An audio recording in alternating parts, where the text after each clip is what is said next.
I just turned 30 and I often sew my daughter's special dresses for occasions like this, and I thought this year, why not sew one for myself? Come along as I sew myself a dress to celebrate a new decade of life. A verse I keep coming back to this year is Habakkuk 3:17 through 19. It says, "Yet I will rejoice in the Lord. I will be joyful in God my Savior. The sovereign Lord is my strength. He makes my feet like the feet of a deer. He enables me to tread on the heights." What I like about this is the call to rejoice.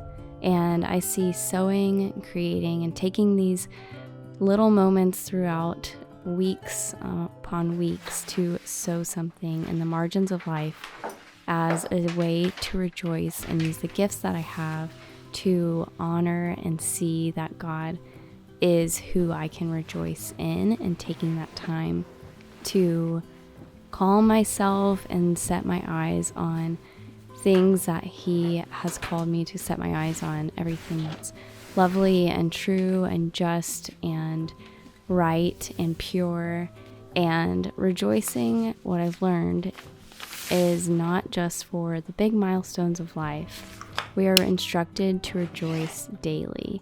And before this verse that I just read, in the previous verse, it says, "Though the fig tree does not bud and there are no grapes on the vines, though the olive crop fails and the field produce no food, though there are no sheep in the pen and no cattle in the stalls, yet I will rejoice."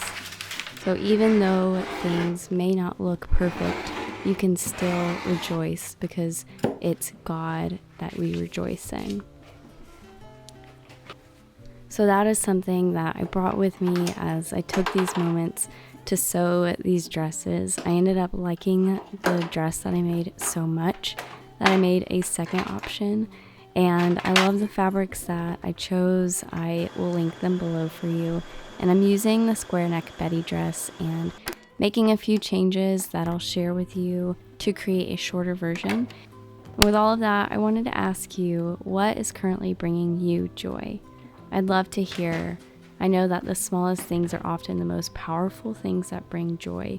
And so I hope that this is a good reminder to recognize those joyful things and take delight and rejoice in the day that is in front of you.